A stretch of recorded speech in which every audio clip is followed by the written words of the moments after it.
साई बंदी सतनाम, बंदी छोड़ सतगुरु कबीर साहिब की जय हो। आज हम जानेंगे सतगुरु नितिन साहिब जी से एक सत्संग के माध्यम से कि हम संसार में क्यों आए हैं, हमारा जो जन्म इस संसार में हुआ है, हमारे जीवन का क्या उद्देश्य है। संतों ने इस मानव तन को बहुत ही अनमोल कहा है। 84 लाख योनियों में मानुष तन को सबसे विशेष बताया है। क्यों बताया है? क्योंकि इस जन्म में ही हम परमात्मा को प्राप्त कर सकते हैं और परमात्मा को प्राप्त करके हम जो हमारा निज घर है, जहां से हम आए हैं, हम वहीं चले जाएंगे। उसके लिए हमें पूर्ण संत के पास जाना पड़ेगा और उनसे वो ज्ञान लेना पड़ेगा। लेकिन जो परमात्मा को पाने का मार्ग है वो सच्चा वेदी गुरु ही बता सकता है, इसके अलावा हमें कोई नहीं बता पाएगा।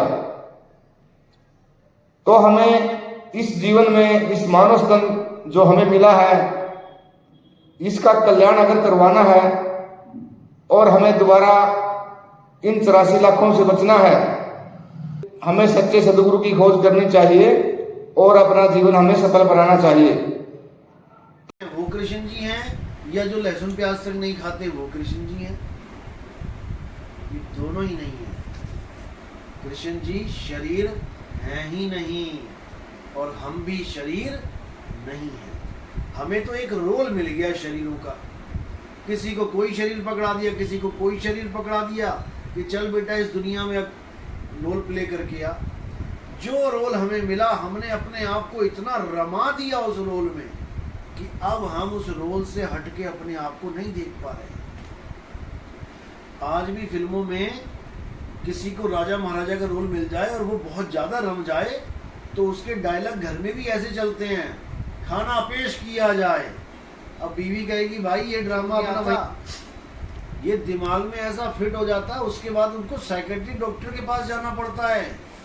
वो उनको दोबारा उस रोल में से बाहर निकालते हैं कि बेटा ऐसा मत कर, निकल इस रोल से बाहर, तू राजा नहीं है, तूने तो एक रोल प्ले। लेकिन इतनी बार उसको प्रैक्टिस में लेके आया वो उस रोल को कि वो अपने आप को राजा ही समझने लग गया। ये असलियत बता रहा हूं मैं आपको। कई हीरो हैं जिनको साइकेट्रिक डॉक्टर के पास जाना पड़ गया ऐसे ऐसे रोल प्ले कर। मंगल सिंह, आमिर खान ने मंगल सिंह का रोल किया, वो मंगल सिंह ही बन गया था। वो घर में भी मंगल सिंह ही बना हुआ था, निकल ही नहीं पा रहा था उस रोल से बाहर। तो ऐसे कई हीरो हैं, ऐसे ही हम भी हैं। हमें ऐसा रोल मिल गया कि मैं अब अपने आप को आदमी के बिना कुछ देख ही नहीं पा रहा हूँ। औरत अपने आप को औरत के सिवा अपने आप को जान ही नहीं पा रही है। बच्चा अपने आप को बच्चे के सिवा कुछ देख ही नहीं पा रहा है। जो हमारा असली स्वरूप है वो है आत्म स्वरूप। ये तब मिलता है जब हमें गुरु मिलता है, आत्मज्ञानी। वो हमें शरीरों से हटके आत्मा का ज्ञान देता है। उस आत्मा के ज्ञान को पाने के बाद तुम्हें अपनी असलियत पता लगती है कि असल में मैं कौन हूँ और आप कौन हो। जब आपको ये पता लगता है तो परमात्मा आपको आपके अंदर ही मिल जाता है। ज्यों तिल माही तेल है और ज्यों चकमक में आग, तेरा साईं तुझ में है, जाग सके तो जाग। अगर जाग गया तब तो समझ लो कि तुम्हारा साईं तुम में मिल गया। नहीं जागा तो उस हिरण की तरह भटकता रहेगा सारे जंगल में, जिसकी नाभि में कस्तूरी है, खुशबू नाभि से आ रही है, लेकिन उसको भेद ही नहीं पता। वो जंगल जंगल ढूंढता जा रहा है कि ये खुशबू कहाँ से आ रही है, और उसी जंगल में जाके कहीं गिर के मर जाता है। तो कहते कस्तूरी कुंडल बसे, मृग ढूंढे बनमाही, ऐसे रमता राम है ये दुनिया जाने ना। वो रमता राम हम सब में रमा हुआ है, लेकिन हम उसको तो खोज नहीं रहे जो मेरी रोम रोम में बसा है। भजन क्या गाते हैं हम? मेरे रोम रोम में बसने वाले राम। गा ये रहे हैं कि रोम रोम में बसने वाले राम, लेकिन पूजा करने कहाँ जा रहे हैं? जगन्नाथपुरी में। अब वहां हमारे कौन से रोम लगे हुए हैं भाई? रोम तो हमारे ये है, इसी रोम में बसा हुआ है वो, लेकिन तुम्हें उसका अनुभव नहीं है।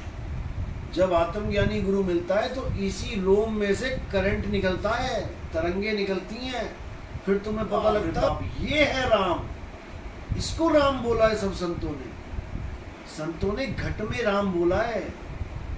घट घट मेरा साइया सुनी सेज न कोय, बलिहारी वा घट की जिस घट प्रगट होए।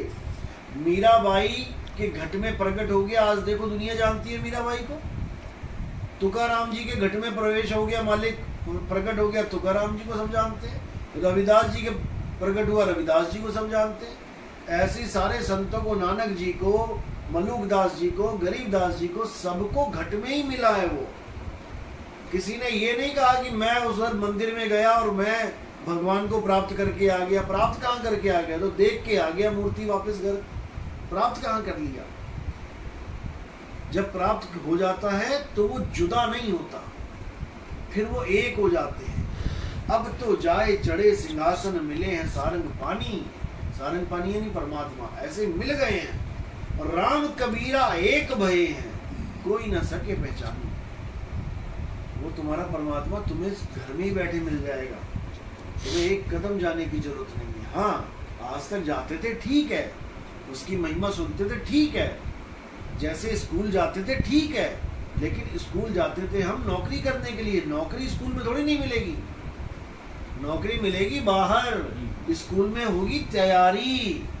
तो मंदिर, मस्जिद, गुरुद्वारों में आपको तैयारी करवाई गई कि बेटा कमाई करनी है, पाना है उसको, केवल कहानियां नहीं सुननी है उसकी। मंदिर, मस्जिद, गुरुद्वारों में उसकी कहानियां सुनाई जाती हैं, लेकिन उसको पाना कहाँ है? घट में। घट में वो मिलेगा। अब उस घट का भेद एक भेदी गुरु से मिलता है। वो आपको भेद बताता है तीनों घट का, तन घट, मन घट, आत्म घट। इन तीनों घटों में दुनिया हैरान परेशान है। इन तीनों घटों को जब तक आपने नहीं समझ लिया, जब तक भक्ति की ABCD भी नहीं कर पाओगे। क्योंकि दुनिया में जितने गुरु बैठे हैं ये दो घटों को जानते हैं केवल, एक तन घट और इसके अंदर एक मन घट। इन दोनों के अलावा तीसरा घट नहीं पता इन्हें, केवल नाम सुना है आत्म घट का। क्यों?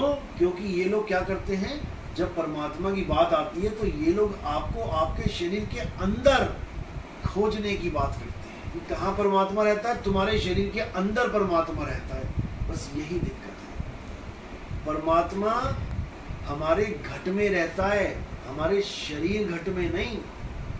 हमारा घट यानी आत्म घट, क्योंकि हम शरीर है ही नहीं, हम हैं आत्मा।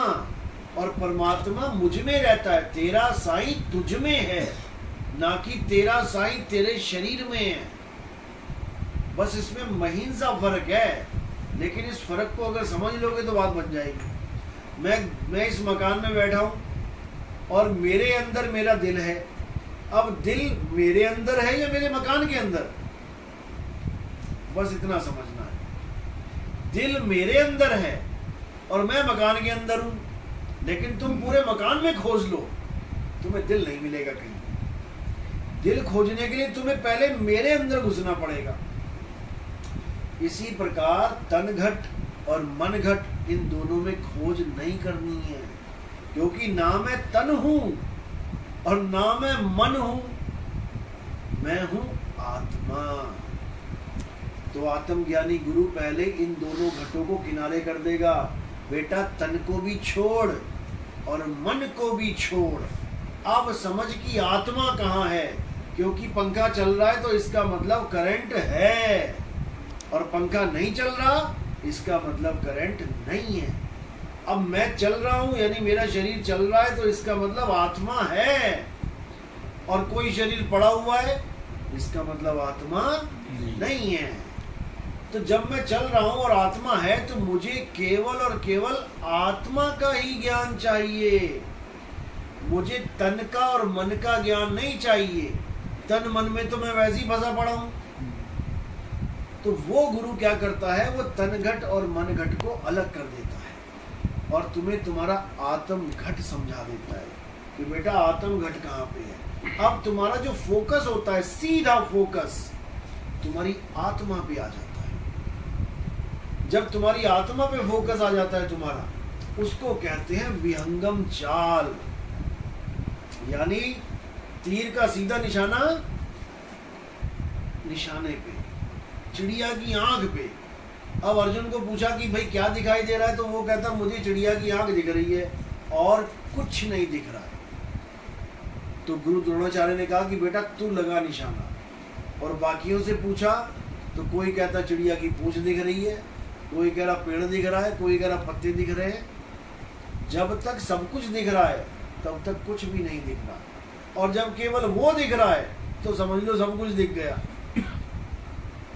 तो केवल निशाना लगाना है विहंगम चाल से। विहंगम चाल यानी कि सीधी चाल, बीच में कोई रुकावट नहीं। मेरी आंख और चिड़िया की आंख, आंख को आंख देख रही है, बीच में और कुछ नहीं। इसी प्रकार मेरी सूरत और मेरा शब्द यानी मेरा स्वरूप, और बीच में कुछ नहीं, कोई मंडल नहीं, कोई पड़ाव नहीं, कुछ नहीं। इसी को समझना है, इसी को समझना है। तो साहिब भी कह रहे हैं कि शब्द विहंगम चाल हमारी, कहें कबीर सतगुरु दई तारी, खुले कपाट शब्द झनकारी, पिंड अंड के पार। पिंड अंड छुड़वा दिया, पिंड भी छुड़वा दिया, अंड भी छुड़वा दिया। पिंड अंड के पार सो देश हमारा है, कर नैनो दीदार महल में प्यारा है। साहिब कह रहे जितने नकली निशाने हैं, जितने गुरु बैठे हैं A to Z पूरे वर्ल्ड में, आप किसी के पास भी चले जाओगे वो क्या कह देंगे आपको, बेटा तुम्हारे परमात्मा कहाँ रहता है, तुम्हारे अंदर रहता है। 50% तो ऐसे मिलेंगे जो तुम्हें ये भी नहीं कहेंगे अंदर रहता है, वो कहेंगे बेटा आओ मंदिर में मत्था टेको, प्रसाद चढ़ाओ और खाओ प्रसाद, भगवान पार कर देंगे। 50% तो ऐसे बाहर मुखी गुरु मिलेंगे जो तुम्हें अंदर की यात्रा करवाएंगे ही नहीं, और 50% ऐसे मिलेंगे जो तुम्हें अंदर की यात्रा करवाएंगे। कहेंगे बेटा प्राणों में ध्यान लगाओ, बेटा त्रिपुटी में ध्यान लगाओ, चक्रों में ध्यान लगाओ, मूल चक्र, स्वाद चक्र, कंठ चक्र। नहीं करना ये सब खत्म। जब शरीर ही छोड़ दिया तो सारे प्राण, पिंड, चक्कर फक्कर ये सब छूट गए। अब केवल आत्मा का निशाना। जब गुरु से भेद मिलता है, सोई गुरु पूरा कहावे, 2 अक्षर का भेद बतावे। भेद यानी रहस्य, सीक्रेट, कि क्या है वो रहस्य। एक छुड़ावे, एक लखावे, तब प्राणी निज घर को जावे। पहले तो ये नकली नाम छुड़वा देवे, ये राम राम, वाहिगुरु वाहिगुरु, अल्लाह अल्लाह। नकली क्यों बोला? क्योंकि मैन मेड हैं, इंसानों के द्वारा बनाए गए हैं। एक असली हीरा है जो प्रकृति देती है, कोयले में मिलता है।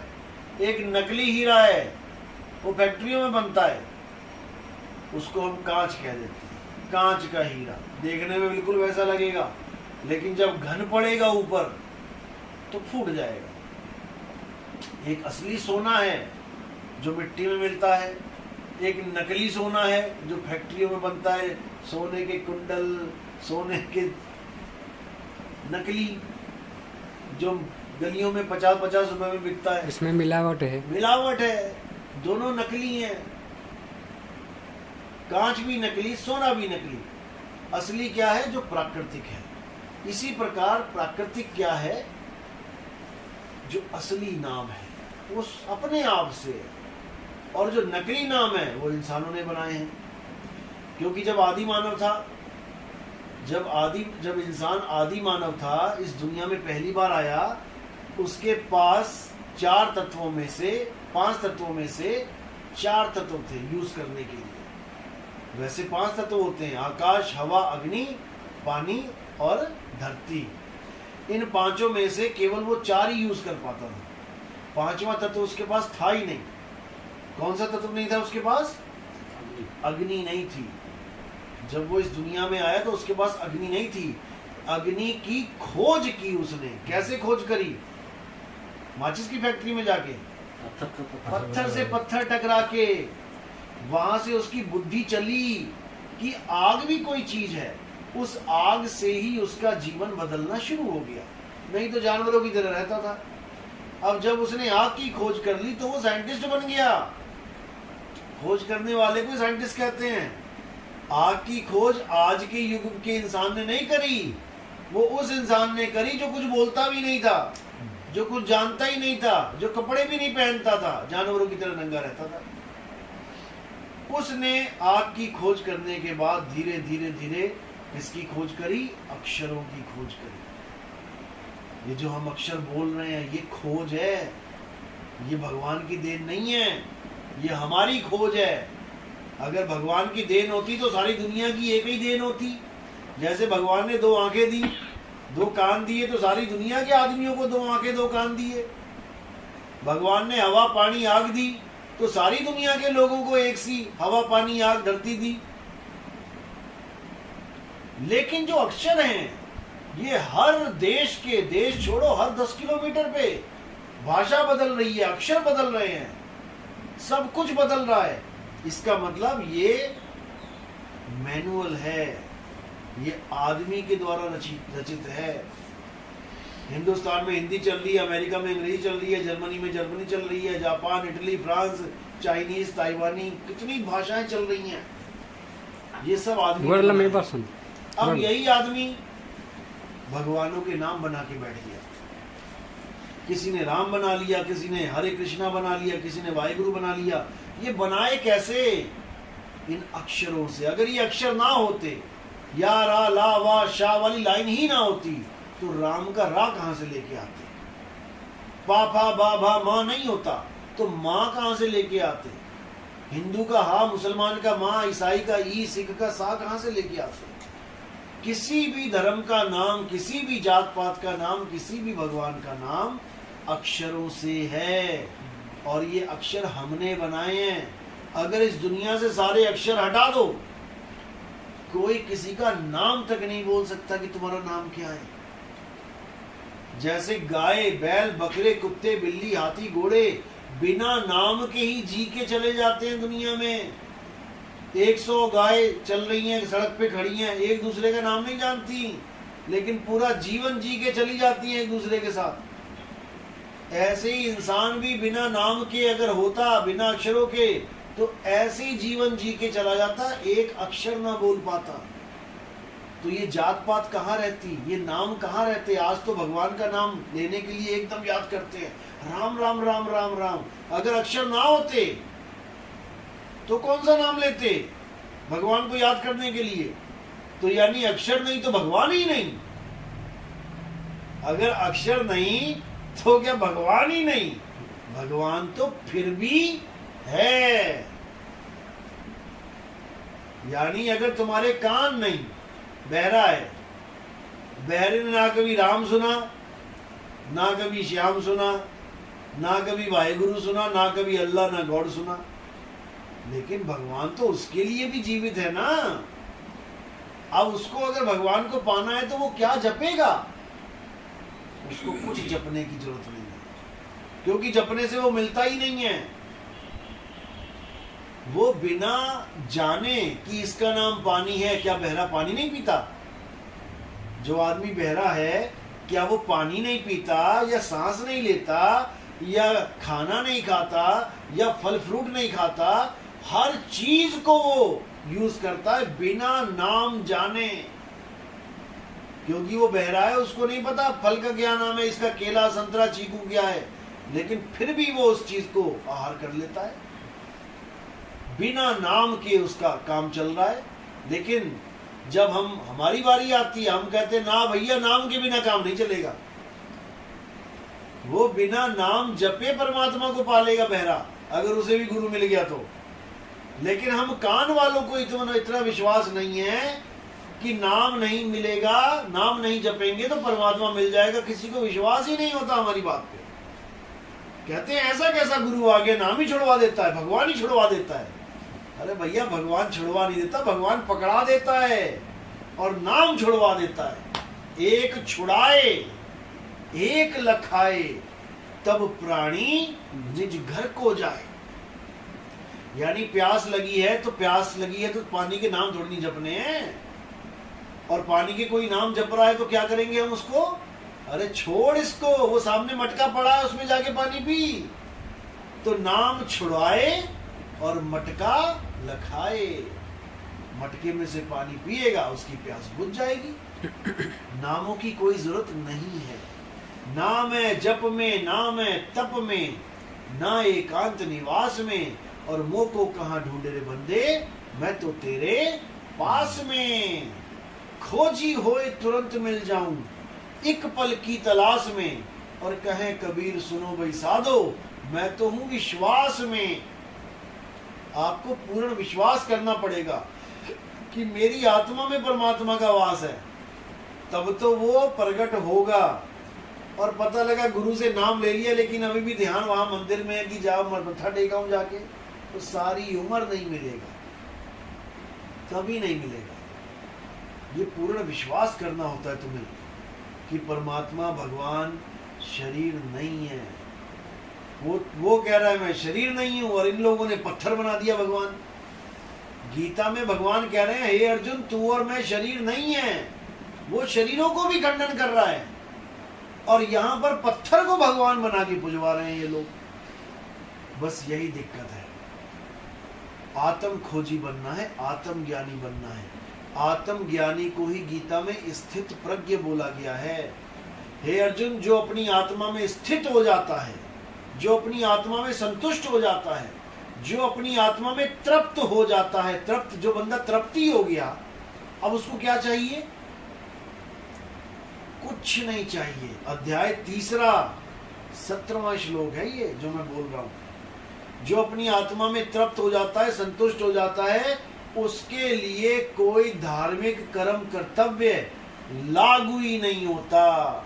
उसको कभी किसी मंदिर में जाके घंटी बजानी ही नहीं है, उसको किसी प्रसाद को ग्रहण करना ही नहीं है, उसको किसी तीर्थों में कोई परिक्रमा कुछ भी करना ही नहीं है। उसके लिए ये धर्म लागू ही नहीं है, ये कर्म लागू ही नहीं है। जैसे आप शादीशुदा नहीं हो और कोई फॉर्म भर रहे हो, अब वहां लिखा है बीवी का नाम, बच्चों का नाम, ससुर का नाम, सास का नाम, वो तुम्हारे लिए लागू ही नहीं है, क्योंकि तुम शादीशुदा हो ही नहीं। क्या लिखोगे वहां पे? वो खाली का खाली छोड़ दो। इसी प्रकार जब तुम्हें आत्मज्ञान हो रहा है, उसके बाद पूजा पाठ, प्रसाद, ये सारा जितना भी ड्रामा चल रहा है, कर्मकांड चल रहा है, इस सब को छोड़ दो। तुम्हें इतना सा भी पाप नहीं लगेगा। कोई तुम्हें पूछने वाला नहीं है कि तुमने ये क्यों किया। अभी आए थे ना प्रसाद लेके, वो कौन सा प्रसाद नहीं लिया? वो कहेंगे ले ओ, ये कैसा गुरु है? दुनिया कहां से कहां आती है जगन्नाथ में माथा टेकने, इसने हाथ में आके भी नहीं लिया, क्योंकि मेरे लिए वो लागू ही नहीं है। मुझे उससे पाप और पुण्य नहीं लग रहा है। ना खाने पे पुण्य लगेगा, ना छोड़ने पे पाप लगेगा, क्योंकि हम पाप पुण्य से न्यारे हैं। साहिब कह रहे हैं पाप पुण्य ये दोनों बेड़ी, एक लोहे एक कंचन केरी। एक लोहे की बेड़ी है और एक कंचन की, सोने की बेड़ी है।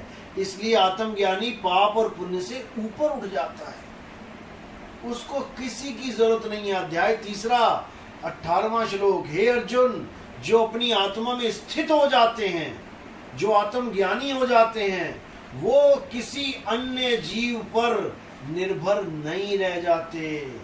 उसको ना तो कोई राम जी चाहिए, ना श्याम जी चाहिए, ना हनुमान जी चाहिए।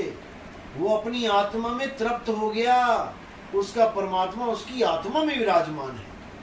यही गीता का सार है, लेकिन कोई इसको समझ नहीं रहा है। कोई समझा ही नहीं रहा है तो समझेंगे क्या? बड़े बड़े गीता वाचक आते हैं, 7-7 दिन का प्रवचन करते हैं, आत्मा आत्मा चिल्लाते हैं, उसके बाद उठा के पत्थर की पूजा करवा के चले जाते हैं। अब कहां गई तुम्हारी आत्मा? अब कहां गया आत्मज्ञान? जब पत्थर पूज रहे हो तो आत्मज्ञान कहां रहा? क्योंकि आत्मज्ञान उनको है ही नहीं, उनको पता ही नहीं है। उनकी मजबूरी है ये आत्मा आत्मा बोलना, क्योंकि गीता में लिखा है, और जो गीता में लिखा बोलना पड़ेगा भाई। लेकिन वो जानते नहीं है कि आत्मा क्या है। तो आत्मा के लिए बोला है अध्याय 4 34वां श्लोक, हे अर्जुन, जो ज्ञान मैं तुम्हें समझा रहा हूं, इस ज्ञान को प्राप्त करने के लिए तुम किसी ऐसे गुरु की शरण में जाओ जो आत्मा को भली भांति जानता है। वही तुम्हें उस आत्मा का ज्ञान करवाएगा, मैं नहीं करवाऊंगा। मैं तो तुम्हें थ्योरी पार्ट दे रहा हूं, केवल समझा रहा हूं तुम्हें कि आत्मा ऐसी होती है। इसको प्राप्त करना है तो बेटा किसी गुरु की शरण में जा, वो तुम्हें जब आत्म ज्ञान देगा उसके बाद तुम्हें कोई भरमा नहीं सकता। अगर तुम उस वस्तु को प्राप्त कर गए और तुम्हें पूर्ण विश्वास है तो, नहीं तो भटक जाते हैं लोग। अब करंट खाया नहीं कभी, और जब तक खाया नहीं तब तक अनुभव नहीं हुआ। विश्वास भी किया कच्चा कि पंखा चल रहा है करंट से, यार मुझे नहीं लग रहा करंट से चल रहा है। विश्वास अधूरा किया, चला भी जाएगा छोड़ के। विश्वास पूरा किया कि पंखा चल रहा है तो इसमें करंट है, और करंट है तो मैं उंगली लगा के देख के ही जाऊंगा। उसको कोई विचलित नहीं कर सकता। उसको आत्मज्ञान होना ही होना है, उसको करंट का झटका लगना ही लगना है।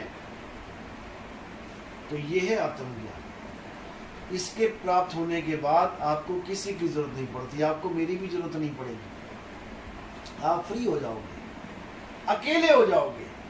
जब तक आप किसी के साथ अटैच हो तब तक आप बंधन में हो, बस इतना समझ लेना। जब तक किसी और भगवान की प्रतीक्षा कर रहे हो, इंतजार कर रहे हो कोई मुझे आके बचाएगा मृत्यु के समय, तब तक आप बंधन में हो। साहिब कहते हैं, एक डाल दो पंछी बैठे, एक गुरु एक चेला। गुरु की करनी गुरु भरेगा, चेले की करनी चेला। तू उड़ जा हंस अकेला। वो ये नहीं कह रहे कि तू गुरु के साथ जाएगा या कोई भगवान के साथ जाएगा। उड़ जा हंस अकेला। चिड़िया अपने बच्चे को सिखाती है उड़ना। माँ बाप थे, चिड़िया अपने बच्चे को सिखा दिया उड़ना। बच्चा चला गया कहीं दाना चुगने, अब वो दाना चुग रहा है। अब किसी बहेलिये ने पत्थर मार दिया, तीर मार दिया, कुछ मारा। अब अगर वो ये सोच के बैठे कि माँ आएगी मुझे पकड़ के उड़ा के लेके जाएगी, तो वो मारा गया। अब उसने क्या करना है? उसने उस ज्ञान को जो माँ बाप ने सिखाया, उस ज्ञान को प्रैक्टिकल में लाना है कि मेरी माँ ने मुझे ऐसे उड़ना सिखाया, मेरे बाप ने मुझे ऐसा उड़ना सिखाया, अब मेरी उड़ने की बारी है। और वो अकेला ही उड़ारी मार के चला जाएगा, बच जाएगा, नहीं तो वो मारा जाएगा। बस ऐसा ही आत्मज्ञान है। अपनी आत्मा पे भरोसा रखना है। तुम्हारी आत्मा में ही परमात्मा विराजमान है, इसके अलावा सब झूठ है। और काल भगवान ये नहीं चाहता कि ये ज्ञान किसी को समझ में आए। इसलिए जब ये ज्ञान चलता है, हमारा सत्संग कोई सुनता है, उसको इतनी तेज नींद आती है, इतनी तेज नींद आती है कि बंदा लड़खड़ाता रहता है। क्योंकि काल भगवान चाहता ही नहीं कि ये कान में पड़े किसी के। निंद्रा काल की दासी है। 2 मिनट में नींद आ जाती है हमारा सत्संग सुन के लोगों को। और कोई और भगवान की महिमा चल रही है, कोई गाने बजाने चल रहे हैं, तो पूरा पूरा रात जगवा लो लोगों को। ये इस सत्संग की महिमा है। लेकिन फिर भी बार बार समझने की कोशिश करो, तब जागृति होगी। मैं कहता हूं जागृत रहियो, और तू जाता है सोई रे, तेरा मेरा मनवा कैसे एक हो। चलो बोले सतगुरु बंदी छोड़ कबीर साहिब की जय। सदा ही जय हो सतनाम।